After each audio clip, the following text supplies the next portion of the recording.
Amiens 17ème reçoit Monaco 2ème. Le champion de France se déplace sur la pelouse d'un promu. Ça paraît déséquilibré sur le papier.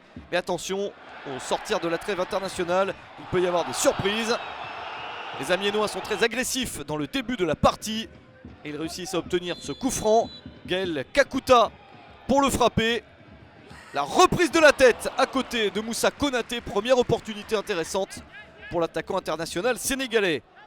Amiens reste sur 2 matchs nuls, 1 but partout. Sur 3 matchs sans défaite, il y a de l'espoir pour les joueurs de Christophe Pélissier. Pour l'instant, ils sont en dehors de la zone rouge. Et ils espèrent faire un coup contre Monaco. Des Monégasques en difficulté. Attention tout de même au talent de Falcao. Falcao en position de tir, mais il ne cadre pas. Le Tigre est de retour dans l'équipe monégasque. Il a le brassard de capitaine. Il n'a pas joué avec la Colombie les matchs amicaux pendant la trêve internationale. Il s'est préparé et il essaye de peser dans ce match, mais il a beaucoup de difficultés car Amiens joue mieux. Kakuta qui se débarrasse de Gemerson.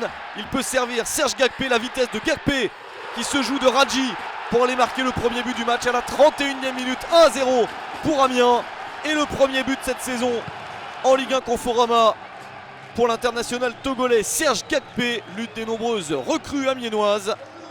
Subasic est battu et Amiens est en train de réussir un énorme coup.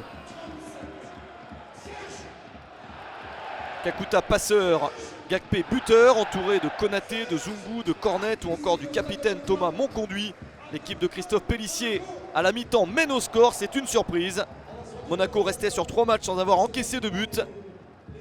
Et celui de Gakpé change tout alors que Monaco prépare ses retrouvailles avec la Ligue des Champions et une victoire obligatoire contre l'équipe allemande du RB Leipzig pour espérer encore croire en une qualification pour les 8e de finale. Au retour du vestiaire, on s'attend à une équipe de Monaco offensive, mais c'est Amiens qui rate de peu le but du 2-0, occasion énorme pour Moussa Konaté. Il reste sur son doublé inscrit contre Nice en début de championnat et là il était tout proche de marquer un but crucial. Le Monaco n'a toujours qu'un but de retard. Keita Baldé avec Falcao. Falcao qui enroule et Régis Gürtner qui préfère assurer. Nouvelle opportunité pour Falcao. Mais ça ne passe toujours pas. Monaco qui a quelques absents importants comme Sidibé et Lemar. Mais l'équipe est quand même bien équipée pour obtenir un meilleur résultat que celui-là. Nouvelle occasion avec ce coup franc de Gueza, l'entrée en cours de match, la reprise de la tête de Carrillo, son exercice préféré, mais c'est à côté. Nouveau changement à l'heure de jeu, Jovetic remplace Carrillo et Keita Baldé sur le côté pour espérer que Monaco égalise le centre. Ballon qui n'est pas bien repoussé, ça revient sur Fabinho.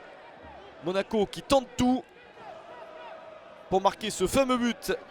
Et Fabinho qui réussit à entrer dans la défense. Le ballon légèrement en retrait pour Jovetic à la 67e minute. L'égalisation monégasque enfin. Et le deuxième but de cette saison de Jovetic. L'international monténégrin marque après avoir passé 6 minutes sur le terrain. Jolie percée de Fabinho.